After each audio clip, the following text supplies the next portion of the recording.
राग द्वेष के विजेता, मोक्ष मार्ग के प्रतिपादक चरम तीर्थंकर श्रमण भगवान महावीर स्वामी के चरणों में कोटि कोटि वंदन करते हुए एक भवावतारी, चर्चा चक्रवर्ती, भीष्म प्रतिज्ञाधारी, अखंड बाल ब्रह्मचारी, आचार्य सम्राट पूज्य श्री जयमल जी महाराज साहब के चरणों में कोटि कोटि वंदन करती हूँ।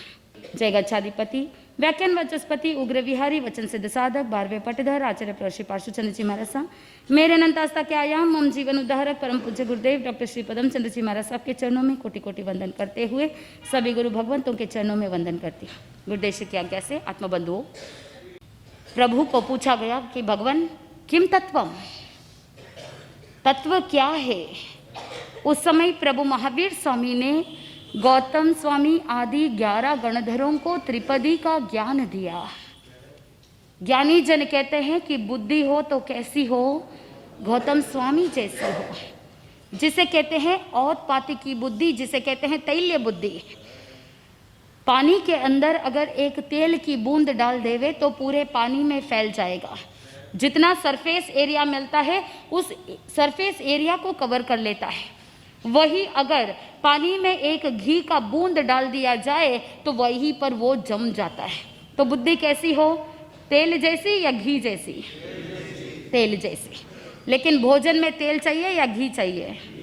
आज के ज़माने के जैसा अडल्ट्रेटेड घी नहीं चाहिए, पाम ऑयल नहीं चाहिए, डालडा तेल, वेजिटेबल ऑयल नहीं चाहिए। जो शुद्ध देसी घी का उपयोग करता है उसको कभी भी कोलेस्ट्रॉल की प्रॉब्लम नहीं होगी, उसे हार्ट की प्रॉब्लम, ब्लड प्रेशर की प्रॉब्लम नहीं होगी। क्योंकि आगमकार भी बताते हैं, उपासक दशम सूत्र के अंदर वर्णन मिलता है कि आनंद कामदेव आदि श्रावक अपने जीवन में शरद ऋतु का ही घी का उपयोग करते थे। आत्मबंधुओं, आज के ज़माने में आप कहाँ, आपके पास एक गाय का भी पालन करने का आपके पास ना समय है और तो और कहा जाता है कि इतना स्थान भी आपके पास अवेलेबल नहीं है। लेकिन याद करो उन श्रावकों को जो भगवान महावीर स्वामी के प्रमुख श्रावक कहलाते हैं। एक एक के पास 500 हल जमीन, यानी आज की तारीख में लगभग 2000 एकड़ जमीन, और साथ में उस जमाने में आजीविका का मूल स्रोत था एग्रीकल्चर, खेती, कृषि भूमि कहलाती। और आज के ज़माने में भी भारत में अधिकांश लोग कृषि करते ही, खेती करते ही अपनी आजीविका चलाते हैं। लेकिन क्योंकि व्यक्ति, इंसान लोभ के अंदर डूबा हुआ है, कषायों के अंदर डूबा हुआ है, उसे समझ में नहीं आता है। और जो किसान होते हैं उनके प्रति किसी के मन में वैल्यू, जो हमारे जीवन का निर्वाह करने के लिए, शरीर को चलाने के लिए जिसका सहयोग है, उन किसानों को कोई याद करता है क्या? नहीं करता है।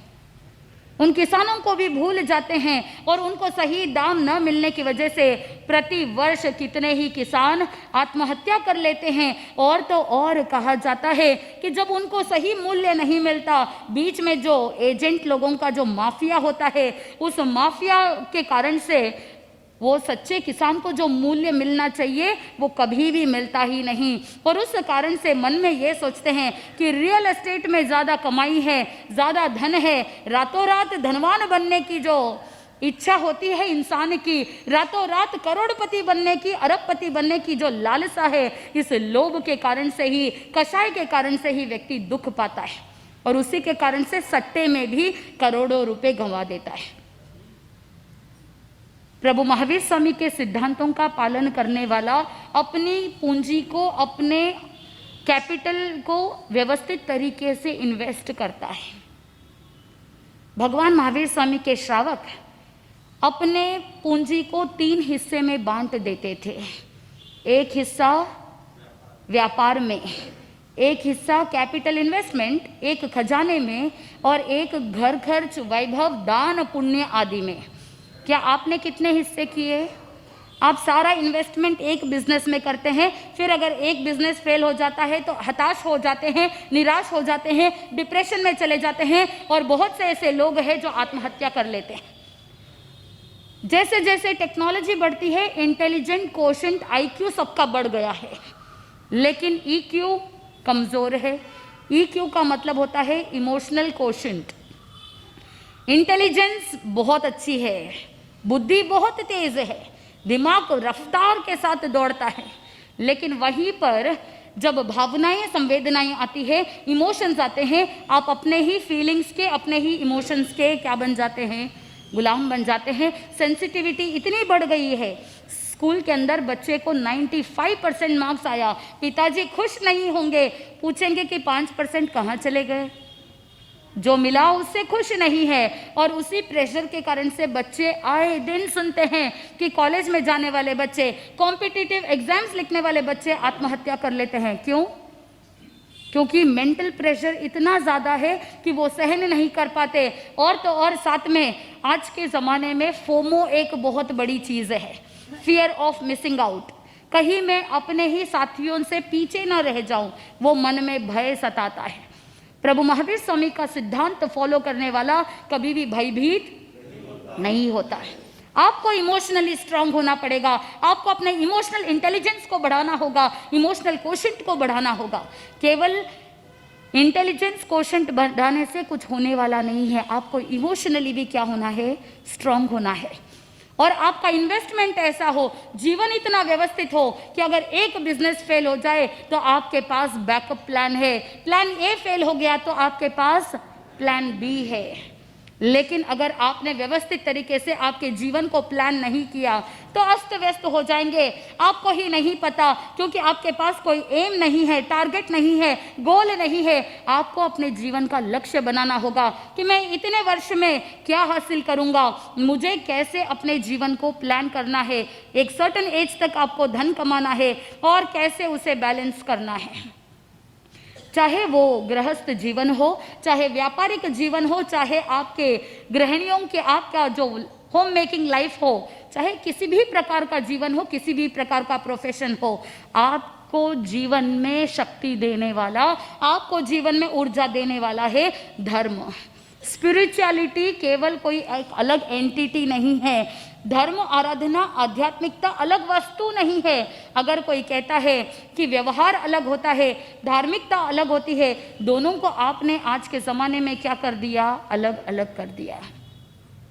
ज्ञानी जन कहते हैं, बहुत ध्यान से सुनना, व्यवहारिकता में धार्मिकता चाहिए।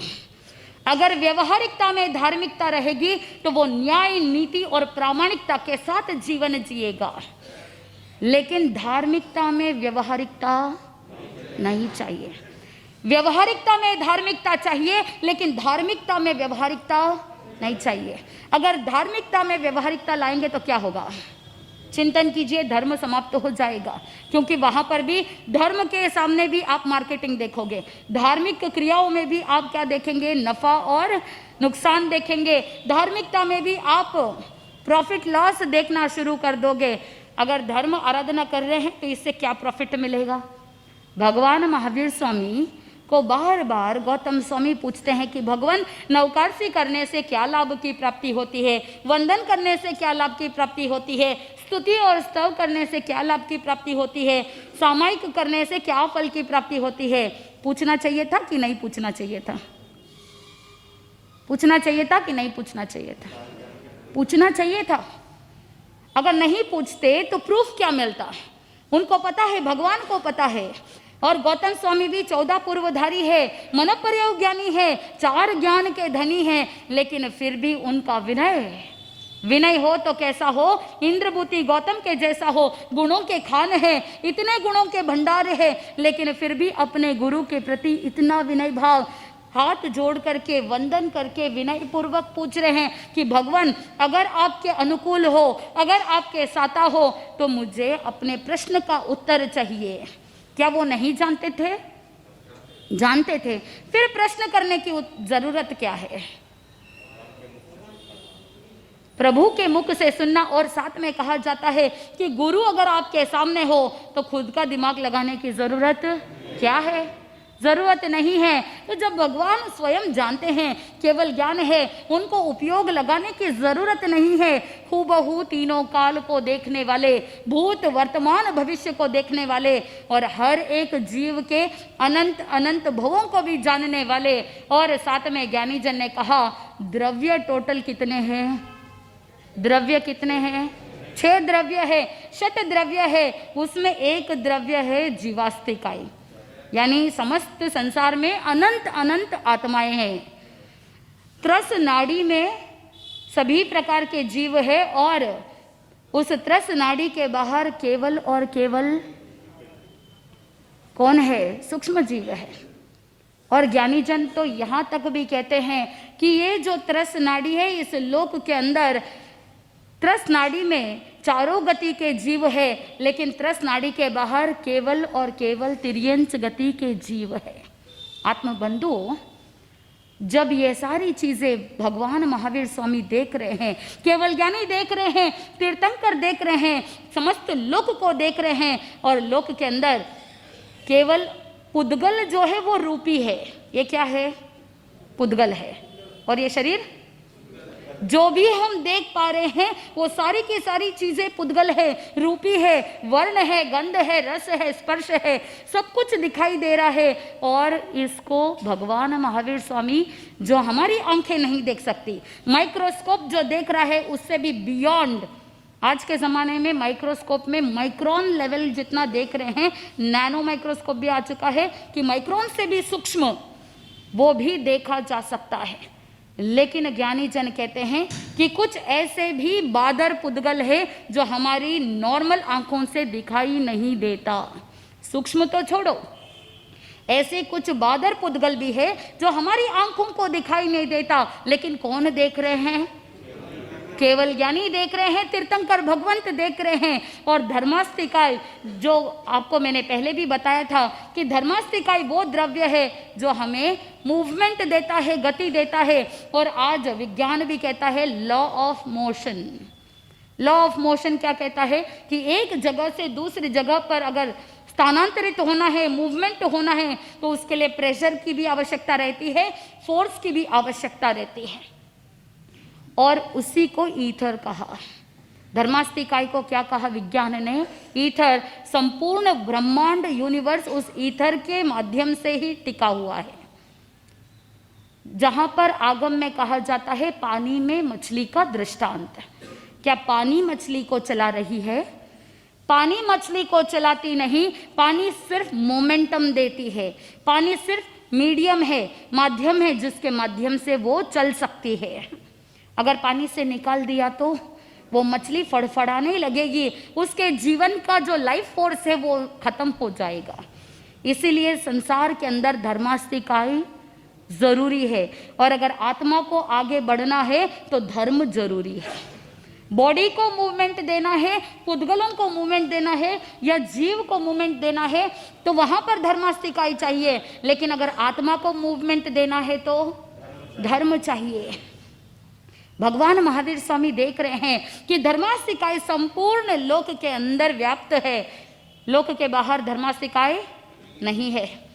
अधर्मास्तिकाय जो हमें स्थिरता दे रहा है, हम यहाँ पर बैठे हैं, हमारी दांत एक जगह पर टिके हुए हैं, हमारी हड्डियां जहाँ पर लगनी चाहिए वहीं पर है। यानी अधर्मास्तिकाय हमें ठहरने के लिए प्रेरणा देता है। थक गए हैं तो हम थोड़े समय के लिए क्या करते हैं? विश्राम करते हैं, रेस्ट करते हैं। अगर रेस्ट नहीं होता तो सिर्फ मूवमेंट ही होता रहता, चलते ही रहते, चलते ही रहते। सो आज का विज्ञान भी कहता है मीडियम ऑफ रेस्ट।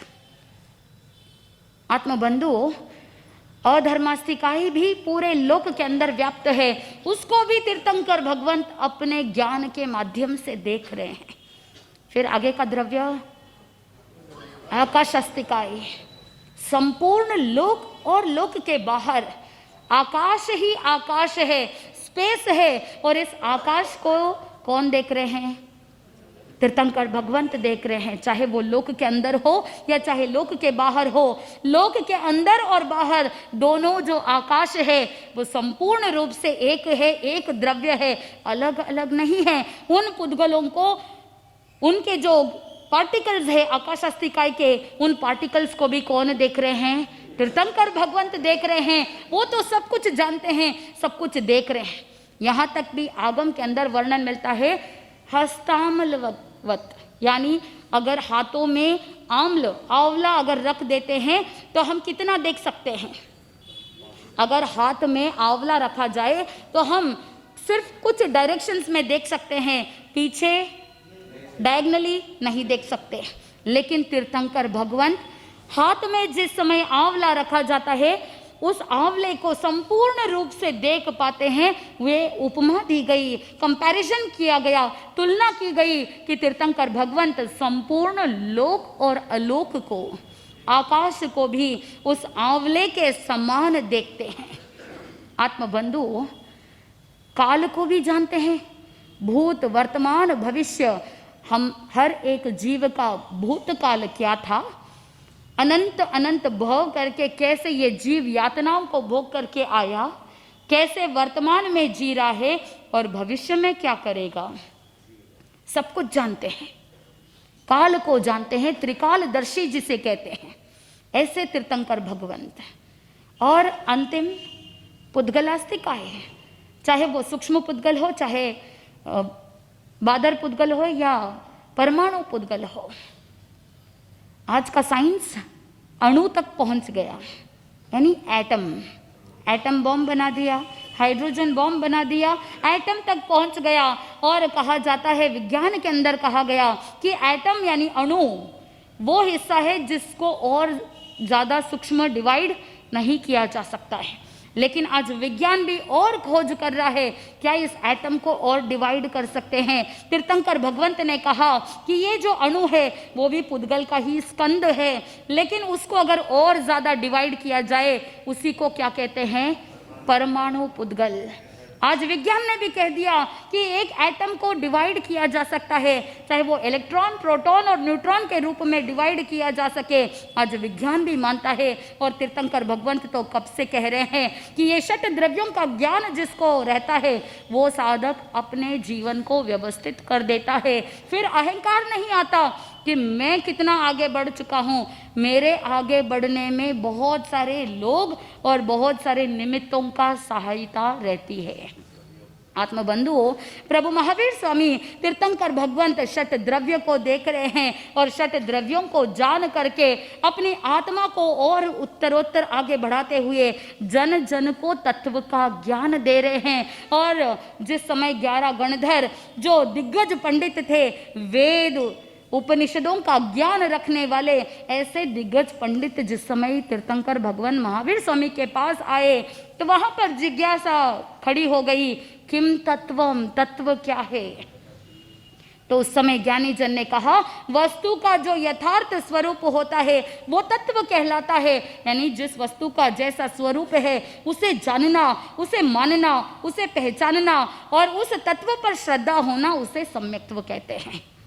आत्मबंधुओं, अब इतना सारा ज्ञान देना है तो भगवान ने सिर्फ 3 पद का ज्ञान दिया। सबसे पहला पद है उपनैवा, यानी उत्पन्न होते रहते हैं।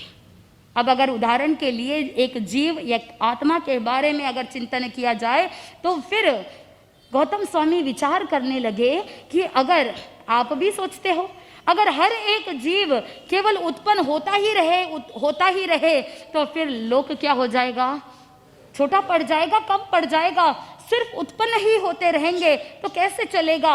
उतने में ही भगवान ने दूसरे पद का ज्ञान दिया, विघ्नैवा, यानी नाश होते रहते हैं। उत्पन्न होते हैं, नाश होते हैं। अगर उत्पन्न होते ही रहते हैं और नाश होते ही रहते हैं तो फिर लोक में ठहरता क्या है। तो उस समय भगवान ने तीसरा पद ज्ञान दिया, ध्रुवेवा, यानी जो ध्रुव है, शाश्वत है। आत्मबंधुओं, इसी लॉजिक को अगर जीवात्मा के ऊपर घटित किया जाए तो ये जीव उत्पन्न होता है, ये जीव नष्ट होता है, लेकिन जीव कभी नष्ट नहीं होता। यानी आत्मा नष्ट नहीं होती, उसकी केवल पर्याय बदल जाती है। आज इस वर्तमान काल में मनुष्य का रूप धारण किया है। मनुष्य गति में ये द्रव्य रूप से क्या है, जीवात्मा है। द्रव्य कभी नाश नहीं होता। द्रव्य जो है वो हमेशा शाश्वत होता है। आत्मा भी शाश्वत है। आप जो गले में सोने की चेन पहने हो, आप जो ब्रेसलेट पहने हो, आप जो अंगूठी पहने हो, सोना क्या है, द्रव्य है, पुद्गल है, और वो पुद्गल शाश्वत है।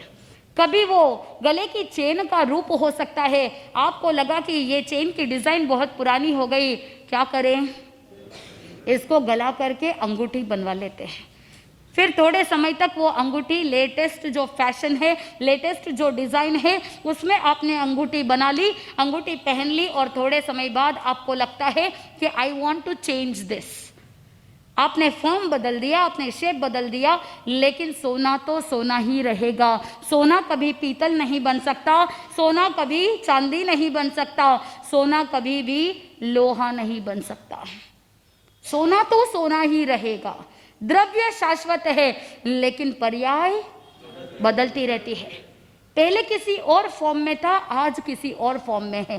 पहले हम किसी और गति में, नरक गति, तिर्यंस गति, देव गति, अलग अलग गति में थे, आज वर्तमान में मनुष्य गति में है, और यहाँ से काल करके कौन सी दूसरी गति में जाएंगे।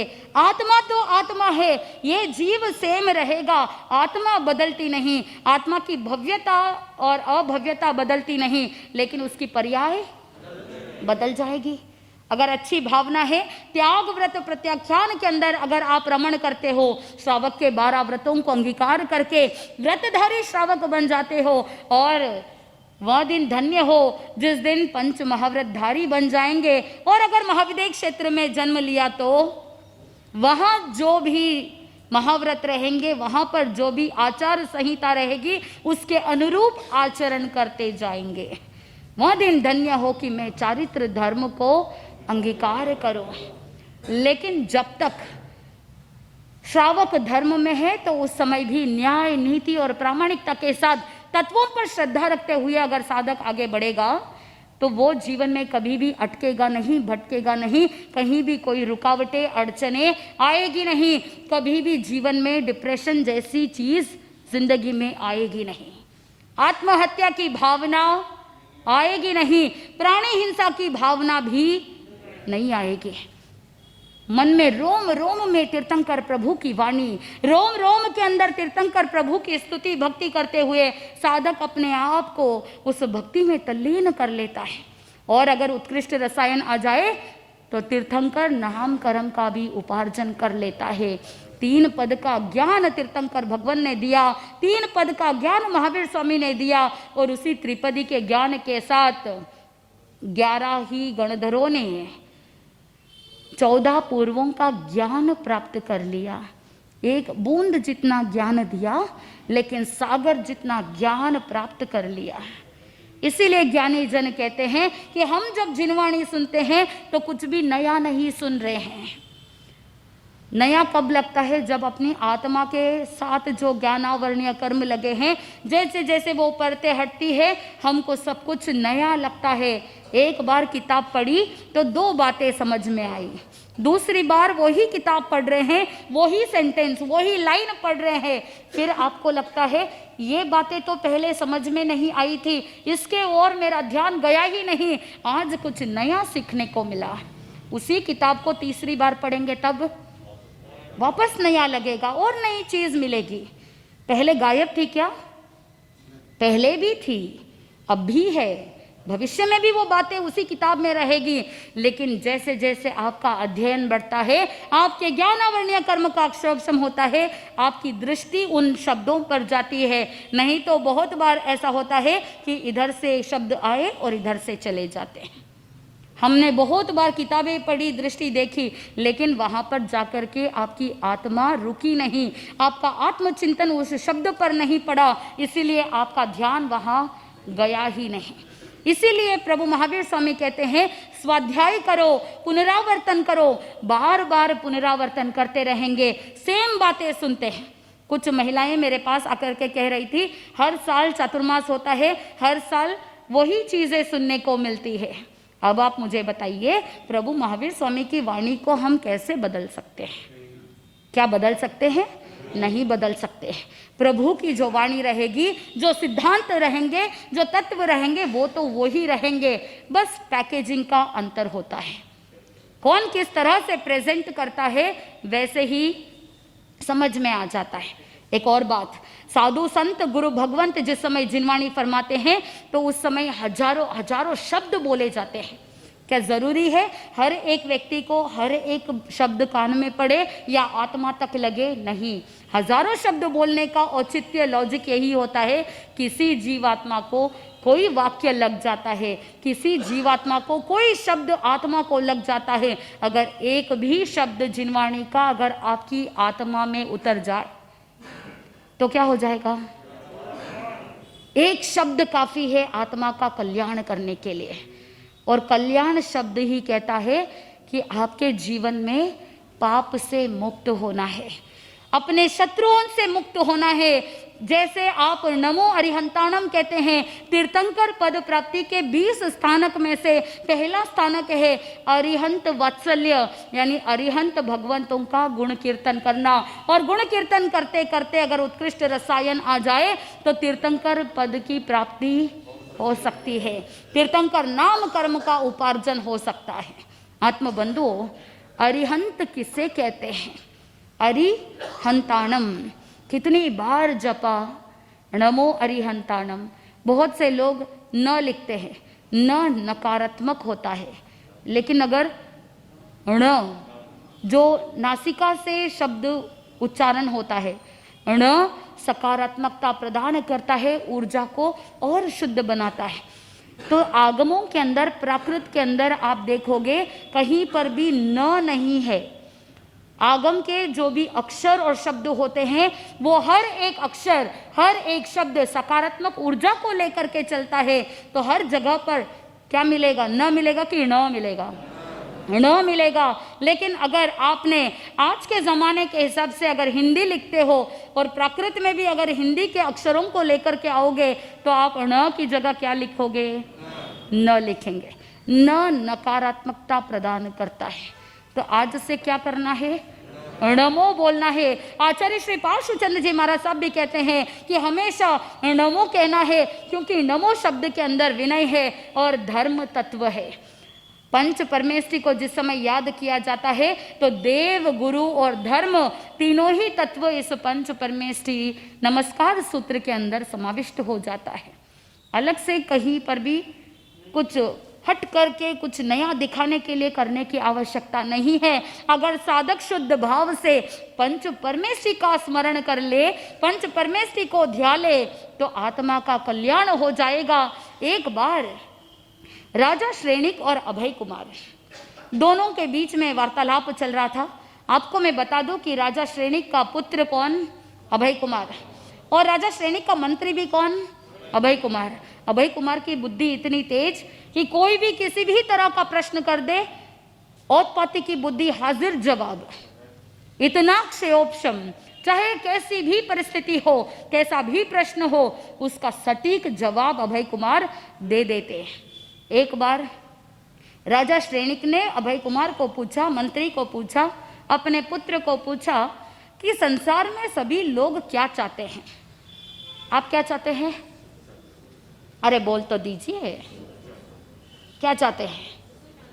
कोई सुख चाहता है, कोई पैसा चाहता है। धर्मस्थान में बैठे हैं इसीलिए सोच सोच करके, रुक रुक करके जवाब दे रहे हैं। और यहाँ से बाहर निकले तब, हाँ, अगर कोई आपको कह दे कि आपको 1 करोड़ की लॉटरी लगी है, आप बोलोगे नहीं चाहिए? हाँ, बोलोगे क्या मुझे नहीं चाहिए? आप बोलोगे लक्ष्मी आवे तो आने दो। आती हुई लक्ष्मी को कभी मना नहीं करनी चाहिए, चाहे कहीं से भी आ रही है, किसी भी रास्ते से आ रही है, आप मना नहीं करोगे। राजा श्रेणिक ने पूछा कि सभी लोग क्या चाहते हैं? उस समय अभय कुमार ने कहा कि हर एक जीव कल्याण चाहता है। तो फिर राजा श्रेणिक ने कहा कि जब हर एक व्यक्ति कल्याण चाहता है अपने जीवन में, फिर पाते क्यों नहीं है? वो हासिल क्यों नहीं करते? हर एक व्यक्ति दुखी क्यों हो रहा है? उस समय अभय कुमार कहते हैं कल्याण चाहते तो है, जो चाहते हैं वो करते नहीं, और जो करते हैं वो चाहते नहीं। अभय कुमार ने क्या जवाब दिया? हाजिर जवाब। जो चाहते हैं वो करते नहीं, और जो करते हैं वो चाहते नहीं, और जो नहीं चाहते हैं वो ही करते हैं। आप नहीं चाहते हो कि आपको तकलीफ हो, लेकिन फिर भी काम कैसे करते हो? तकलीफ वाले ही काम करते हैं। और आप चाहते हो कि आपकी आत्मा का कल्याण हो, लेकिन उस कल्याण के लिए जो करना चाहिए वो करते नहीं। राजा श्रेणिक सोचने लगे, ये कौन सी बात हुई कि जो चाहते हैं वो करते नहीं और जो करते हैं वो चाहते नहीं? इसका क्या मतलब हुआ? अभय कुमार ने कहा समय आने पर जवाब दे दूंगा। कुछ दिन बीते और अभय कुमार को तो युक्ति निकालनी थी, बहुत बुद्धिमान थे। नंदी सूत्र के अंदर अभय कुमार की बुद्धि का बहुत वर्णन मिलता है। उस समय अभय कुमार ने 2 महलों को पेंट करवाया और जिस समय दोनों महलों को पेंट करवाया तो एक महल को पूरा काले रंग से पोत दिया। कौन सा कलर? काला। आपके हिसाब से काला कलर शुभ है अशुभ है? आपके हिसाब से अशुभ है, लेकिन आप थोड़ा सा तमिलनाडु में जाकर के देखेंगे तो काले रंग को शुभ मानते हैं। अमावस्या शुभ है कि अशुभ है? क्यों अशुभ है? आप कहोगे कि अमावस्या की रात काली होती है, चंद्रमा का प्रकाश नहीं होता, अंधकार ही अंधकार होता है। और कोई अगर वीक मेंटालिटी वाला होगा तो वो कहेगा अमावस्या के दिन नेगेटिव एनर्जी ज्यादा होती है और भूत प्रेतों का बहुत ज्यादा, श्रावक जी कह रहे आवागमन, वेरी नाइस। तो वहां पर आप कहोगे कि नेगेटिव एनर्जी का आना ज्यादा होता है, इसीलिए अमावस्या शुभ नहीं है। लेकिन बहुत से ऐसे लोग हैं जो अमावस्या को अच्छा मानते हैं और अमावस्या के दिन अन्नदान करते हैं, प्रसादम करते हैं और अपने आत्मा को पुण्य की ओर आगे बढ़ाते हैं, ये सोच करके कि मुझे अपनी आत्मा को अमावस्या की काली रात के जैसे अंधकार में नहीं डुबाना है, मुझे तो जागृत रहना है, मुझे तो अपने जीवन को प्रकाशमान करना है। ये हमारी सोच होती है कि काला अच्छा है या बुरा है। कोई भी रंग अच्छा या बुरा नहीं होता। भगवान ने 5 वर्ण बता दिए, काला, नीला, लाल, पीला और सफेद। जैसे ही आपने उसके साथ राग द्वेष जोड़ दिया, जैसे ही आपने उसके साथ शुभ अशुभ की भावना जोड़ दी, तो समझ लेना कर्मों का बंधन चालू हो गया है। आपने अकाउंट ओपन कर दिया है और अकाउंट ओपन करने के बाद तो ट्रांजैक्शंस चलते रहेंगे। इसीलिए ज्ञानी जन ने कहा विषय कभी बुरा नहीं होता। विषय विषय है, सब्जेक्ट मैटर, विषय कभी बुरा नहीं होता, लेकिन उसके प्रति आपकी जो मेंटालिटी है, उसके प्रति जो आपकी भावना है, वो अच्छी या बुरी होती है। It is your perception. आपका परसेप्शन अगर सही रहेगा तो श्रद्धा बराबर रहेगी, आपका दर्शन शुद्ध रहेगा। और अगर परसेप्शन डिस्टॉर्ट हो गया है तो फिर दर्शन भी डिस्टॉर्ट हो जाता है। एक महल को काले रंग से पोता दिया और दूसरे महल को व्हाइट। व्हाइट कैसा है? ब्लैक तो अच्छा नहीं लगा, व्हाइट, व्हाइट शुभ है। आप कहोगे कि साधु का कलर कौन सा? व्हाइट। व्हाइट प्योरिटी देता है, व्हाइट हमें ज्ञान देता है, सिखाता है कि हमें पॉजिटिव में रहना है, क्योंकि व्हाइट हमें सिखाता है कि गलतियां नहीं करनी है, पाप नहीं करना है। ये व्हाइट हमें बोध देता है। तो अभय कुमार ने एक महल को काला रंग और दूसरे को सफेद, पूरे नगर में डुंडी पिटवा दी। जो जो अपने आत्मा का कल्याण चाहते हैं, जो जो स्वर्ग के सुखों को प्राप्त करना चाहते हैं, वो सब कौन से महल में चले जाए? सफेद महल में चले जाए। और जिनको लगता है कि मैं पापी हूं, मैंने बहुत पाप किया है और मेरी आत्मा पतन में है, तो वो कहां चले जाए? काले रंग के महल में चले जाए। जैसे ही डुंडी पिटवा दी, पूरे नगर के लोग आने शुरू हुए और सफेद महल खचाखच भर गया। इतना ज्यादा भर गया कि पांव रखने के लिए जगह नहीं थी। और काला महल खाली, सिर्फ एक व्यक्ति उस काले महल में गया। राजा श्रेणिक और अभय कुमार दोनों के लिए सिंहासन लगे, दोनों बैठे हैं और कहा गया कि एक एक करके बाहर आओ। सबसे पहले बाहर आने वाली थी वेश्या। उस नगर के अंदर वेश्या जैसे ही महल से बाहर आई, अभय कुमार भी अचंभित हो गए, राजा श्रेणिक भी अचंभित हो गए। पूछने लगे कि भाई तुम तो वेश्या हो, तुम इस सफेद महल में कैसे? तुमने जिंदगी में ऐसा कौन सा अच्छा काम किया है कि तुम्हें लगता है कि तुम्हें स्वर्ग मिलना चाहिए, तुम्हें कल्याण का मार्ग मिलना चाहिए? तुमने ऐसा क्या किया है? तो वो वेश्या कहती है, मैंने बुरा किया ही क्या है? किसी को पूछ करके बता दो, मैंने कभी किसी को लूटा हो, मैंने कभी किसी से चोरी की हो, मैंने कभी चोरी नहीं की, मैंने कभी किसी को नहीं लूटा, लेकिन मैं संसार के सभी लोगों को सुख देती हूँ। इसीलिए मुझे क्या मिलना चाहिए? स्वर्ग मिलना चाहिए। अभय कुमार ने कहा चलो चलो निकलो जाओ। अब आगे दूसरे व्यक्ति को बुलाया। जैसे ही दूसरे व्यक्ति को बुलाया तो दूसरा आया चोर। अभय कुमार फिर पूछने लगे, भाई तुम तो चोर हो, तुमको क्यों लगता है कि तुम स्वर्ग को प्राप्त कर सकते हो? तुम्हें कैसे मिलेगा स्वर्ग? तुमने ऐसा क्या किया है? तो वो चोर कहने लगता है, मैंने क्या गलती की है? देखो मैं तो सामने से चोरी करता हूँ, मेरी जो गलती है या मेरा जो पाप है आप उसको सामने से देख रहे हो। मैंने कभी किसी को पीठ पीछे वार नहीं किया। लेकिन दुनिया में बहुत से ऐसे लोग हैं जो बाहर से चोरी नहीं करते हैं, लेकिन अंदर ही अंदर बहुत सारी प्लानिंग प्लॉटिंग करते हैं, एक दूसरे का हक मारते हैं, एक दूसरे का अधिकार छीन लेते हैं। तो मैं तो ऐसा नहीं कर रहा हूँ। धनवान लोगों के पास इतना सारा धन है, अगर मैंने थोड़ा सा अपने पत्नी और बच्चों के भरण पोषण के लिए, अपना पेट भरने के लिए, उनके पास इतना सारा धन होने के बावजूद अगर मैंने थोड़ा सा ले लिया तो क्या गुनाह किया? मुझे तो स्वर्ग मिलना ही चाहिए। अभय कुमार ने कहा भाई तुम भी निकलो।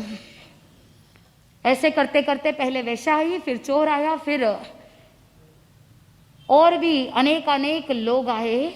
राजा श्रेणिक हैरान हो गए। उस समय अभय कुमार कहता है, हर एक व्यक्ति को आपने देखा है, हर एक व्यक्ति स्वर्ग के सुख चाहता है, हर एक व्यक्ति कल्याण चाहता है, लेकिन वो करता क्या है? करता उसके ऑपोजिट है। कल्याण के मार्ग को तो चाहता है, स्वर्ग के सुख तो चाहता है, लेकिन उसके लिए जो कार्य करना चाहिए वो कार्य कभी भी नहीं करते हैं। ऐसे सफेद महल से बहुत सारे ऐसे अनेक निकल गए। आप कहते अगर वहां होते तो कहते हर एक व्यक्ति एक म्यूजियम पीस है। अभय कुमार ने कहा राजा को, राजन चलो चलते हैं, यहाँ से चलते हैं, काले महल में कौन है देखे तो सही। सभी ऐसे ऐसे लोग यहाँ है तो वहां कौन है? जैसे ही काले महल में गए, एक दृढ़ धर्मी श्रावक वहां पर बैठा था, जिसे अभय कुमार भी जानते थे। उस समय अभय कुमार ने पूछा, आप इस महल में क्या कर रहे हो? आपको तो सफेद महल में होना चाहिए था। आप तो व्रतधारी श्रावक है, आप कभी भी हिंसा नहीं करते, आप कभी भी झूठ नहीं बोलते, आप कभी चोरी नहीं करते, व्रतों का पालन करने वाले ऐसे धार्मिक के नाम से आप पूरे नगर में फेमस है, आप तो धर्मात्मा के नाम से आप प्रसिद्ध है, फिर आप इस काले महल में क्या कर रहे हैं? उस समय वो कहते हैं विनय पूर्वक कि मंत्रीश्वर, आप जो कह रहे हैं मैं जानता हूं, मैं पूरे नगर में धर्मात्मा के रूप में प्रसिद्ध हूं, लेकिन मुझसे एक गलती हो गई, मुझसे किसी की निंदा हो गई। मैंने अविवेक के कारण से किसी की विकथा कर दी, किसी के लिए मैंने गलत कमेंट कर दिया। मन में बड़ा पश्चाताप हो रहा था, लेकिन हिम्मत जुटा नहीं पा रहा कि मैं कैसे अपने पाप को प्रकट करूं। और जैसे ही आपने डुंडी पिटवाई, जैसे ही आपने पूरे नगर में घोषणा की कि अगर कोई लगता है कि किसी ने पाप किया है, किसी को लगता है कि वो अपने पाप को प्रकट करना चाहता है, पतन के अंदर है, तो वो काले महल में आ जाए। तो मैंने मन में विचार किया, एक ऐसा स्वर्णिम अवसर है कि मैं अपने पाप को प्रकट कर सकूं, अपनी आत्मा को हल्का बना सकूं। आपका अनंत उपकार है, आपके इस डुंडी पिटवाने के कारण से ही मैंने अपने भीतर के बोझ को नीचे ड्रॉप कर दिया। आप कितना भार लेकर के चल रहे हैं जिंदगी में, चिंतन कीजिए कि आपने कितना भार जिंदगी भर ढोया है। आप कह दोगे नमो अरिहंताणम, अरिहंत भगवान जिन्होंने अपने शत्रुओं का नाश किया उनको मैं नमस्कार करता हूँ, लेकिन वो बाह्य नमस्कार केवल द्रव्य नमस्कार रह जाता है, क्योंकि भाव संयोजित हुए नहीं। अगर उस धर्मात्मा के जैसे भाव संयोजित होते तो आप अंदर अलर्ट रहते। अंदर के जो पाप का भार है उसे जिंदगी भर ढो करके नहीं चलते। उस पाप से निवारण करने के लिए तीर्थंकर भगवंतों की उत्कृष्ट भावना के साथ स्तुति भक्ति करते हैं। ज्ञानी जन कहते हैं कि नमस्कार दो प्रकार के, कितने प्रकार के? दो प्रकार के, द्रव्य नमस्कार और भाव नमस्कार। द्रव्य नमस्कार के अंदर व्यक्ति नमता है। एक व्यक्ति जो बॉस के पास जो नीचे स्तर वाले एम्प्लॉयज होते हैं वो सभी अपने बॉस को क्या करते हैं? नमस्कार करते हैं। फॉर्मेलिटी, औपचारिकता। बच्चे बड़ों को नमस्कार करते हैं, फॉर्मेलिटी। भाव है या नहीं है पता नहीं। आप वंदन करते हैं, बहुत बार सिर्फ और सिर्फ द्रव्य वंदन होता है, हाँ करना है इसीलिए कर लिया, औपचारिकता, फॉर्मेलिटी, और उस फॉर्मेलिटी से कुछ लाभ मिलने वाला नहीं है। लेकिन अगर द्रव्य के साथ भाव जुड़ जाए, आप अपने आप को अपने आराध्य के समक्ष महसूस करते हैं कि साक्षात अरिहंत भगवान आपके सामने हैं और आप उनकी सेवा भक्ति कर रहे हैं, आप उनकी स्तुति कर रहे हैं, मन में ये चिंतन कर रहे हैं कि नमो, यानी मैं नमन करता हूँ, नमस्कार करता हूँ, किसको? अरिहंत भगवान को, यानी जिन्होंने जीत लिया। किसको जीत लिया?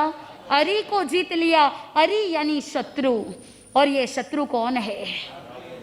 जानते आप सब हो, क्योंकि गुरुदेव कहते हैं कि रायचूरवासी बहुत ज्ञानी ध्यानी है, जानते सब कुछ है, लेकिन केवल जानना सफिशिएंट नहीं है। जानने के बाद उसे मानना भी पड़ेगा और मानने के बाद उसे आचरण पक्ष में लाना पड़ेगा। ज्ञानी जन ने कहा कि शत्रु दो प्रकार के होते हैं, कि एक बाह्य शत्रु और एक आंतरिक शत्रु। आंतरिक शत्रु सबसे खतरनाक होता है, बाहरी शत्रुओं से निपटा जा सकता है। अगर कोई बाहर से युद्ध कर रहा है तो वहां पर बहुत जोश रहेगा। क्यों? क्योंकि उसे पता है कि मेरे सारे अपने मेरे साथ है, यानी मेरे परिवार मेरे साथ है, मेरे लोग मेरे साथ है, मेरी शक्ति मेरे साथ है, मेरा धर्म मेरे साथ है, इसीलिए बाहरी शत्रुओं से निपटना आसान है। लेकिन अगर आंतरिक शत्रु हो तो जीतना मुश्किल है। और ये आंतरिक शत्रु जिस समय आपके साथ अंदर ही अंदर रहते हैं तो युद्ध भी हार जाते हैं, और हारा हुआ व्यक्ति मृत्यु को प्राप्त करे जैसा है, मृत तुल्य कहा जाता है। आत्मबंधुओं, इन शत्रुओं पर विजय कैसे प्राप्त किया जा सकता है? बाहरी शत्रुओं से विजय प्राप्त करते हैं वो तो बहुत लोग सुनते हैं, बहुत बार देखते हैं। पिछले काफ़ी महीनों से, काफ़ी वर्षों से जो बाहरी युद्ध आपस में एक दूसरे के साथ चल रहे हैं, ये बाहरी युद्ध शरीर का नुकसान करता है, आत्मा को पतन के गर्त में ले जाता है, देशों के बीच में अशांति पैदा करता है, और ये हिंसा का तांडव एक दूसरे के साथ शत्रुता बढ़ाता है। बाहरी शत्रुओं को आप निपटा लोगे, लेकिन अपने भीतर के शत्रुओं का क्या? अरिहंत भगवान जिन्होंने शत्रुओं पर विजय प्राप्त कर लिया, हम भी चाहते हैं कि हम अपने भीतर के शत्रुओं को दूर कर दे। तो उन शत्रुओं का निवारण कैसे किया जा सके, कैसे शुद्धता के साथ अरिहंत भगवान की स्तुति भक्ति कर सके, कैसे हम अपने भीतर से जो अंदर आंतरिक शत्रुओं का भार है, चाहे वो कषाय के रूप में हो, या चाहे राग द्वेष के रूप में हो, या चाहे किसी भी प्रकार के आंतरिक शत्रु हो, आपके ही परिवार में आपने अंतर में शत्रु पैदा कर दिया है, उसके पीछे का रहस्य भी आपको जानने को मिलेगा। चाहे संघ समाज में आपके एक दूसरे के प्रति राग द्वेष की भावना हो, ये चतुर्मास आपको संदेश देता है कि शत्रुता को मिटा करके मैत्री की भावना लानी है। बहुत बार आप बोलते हो और मेरी भावना में भी कहोगे, क्या कहोगे? मैत्री भाव जगत में मेरा सब जीवों पर नित्य रहे, दीन दुखी जीवों पर मेरे पुर से करुणा स्रोत बहे, दुर्जन क्रूर कुमार्ग रतों पर क्षोभ नहीं मुझको आवे, साम्य भाव रखूं मैं ऐसे, ऐसी परिणति हो जावे, यानी ऐसा परिवर्तन हो जाए, ऐसी भावना आप भाते हो। भावना भाते भाते अगर मन में मैत्री भाव जग जाए, और साथ में आपसे जो नीचे स्तर के लोग हैं या जिनके भारी कर्मा है, जिनके कर्म बहुत भारी है, उनको दोषारोपण करने की जरूरत नहीं, नीचा दिखाने की जरूरत नहीं। अगर नीचा दिखाने का प्रयत्न कर दिया तो समझ जाना कि आपने एक दुश्मन को खड़ा कर दिया, क्योंकि सबका ईगो बहुत बड़ा होता है। इसीलिए भगवान ने कहा, तीर्थंकर भगवान ने कहा कि नम जाओ। चीता भी 2 बार नमता है, लेकिन नमने के बाद अपने ही शिकार के ऊपर शिकार कर देता है। तो शिकारी अगर नमता है तो अपने स्वार्थ से नमता है, लेकिन हमें नमना है विनय भाव से, अपने आराध्य के प्रति समर्पण भाव से। भीतर से समर्पण भाव जागृत कैसे करें? कैसे हम अपने अरिहंत और सिद्ध को अपने आत्मतुल्य समझे? कोहम से सोहम की ओर कैसे जाना? जैसे आचार्य मानतुंग ने भी कोहम से सोहम की यात्रा की थी और अपने आत्मा को परमात्मा स्वरूप की ओर आगे बढ़ाने का लक्ष्य रखा था। उस भाव के साथ कैसे जाना, अंदर के शत्रुओं को कैसे मिटाना, अरिहंत और सिद्ध की स्तुति करते हुए कैसे जीवन को आगे बढ़ाना। सिद्ध हमारी माता है तो क्यों है? सिद्ध को माता की उपमा क्यों दी? अरिहंत हमारे पिता है, क्योंकि पिता जो होते हैं वो पुत्र को दिशा देते हैं, वैसे ही अरिहंत हमको क्या देते हैं? दिशा देते हैं, पथ दिखाते हैं कि मोक्ष में जाना है तो इस मार्ग से चलना है। तो इसीलिए अरिहंत को पिता कहा, तो सिद्ध को माता क्यों कहा? दूसरा बोल जो है वो कहा जाता है कि सिद्ध भगवान का गुण कीर्तन करे, और गुण कीर्तन करते करते अगर उत्कृष्ट रसायन आ जाए तो तीर्थंकर पद की प्राप्ति हो जाती है। तो अरिहंत और सिद्ध दोनों ने अपने कर्म शत्रुओं का नाश कर दिया। 4 घाती कर्मों का नाश करने वाले अरिहंत और 8 कर्मों को नाश करने वाले सिद्ध, दोनों के लिए शक्रेंद्र महाराज ने कहा, नमो तूणम अरिहंतानम भगवंतानम। दोनों को अरिहंत कहा, दोनों को भगवान कहा। इसके पीछे क्या लॉजिक है? ये सारा सत्य तथ्य जैसे जैसे हम सुनेंगे हमारे जीवन के अंदर भी वो अहोभाव आएगा, विनय भाव जागृत होगा, और जैसे जैसे विनय भाव जागृत होता है भीतर से धर्म का प्रकटीकरण होगा, और जैसे जैसे भीतर से धर्म प्रकट होगा वैसे वैसे मोक्ष की मंजिल भी निकट मिलती जाएगी, और एक दिन परम सुख और परम आनंद की प्राप्ति करेंगे। इन्हीं मंगल भावनाओं के साथ आनंद ही आनंद बोले श्री जैन धर्म की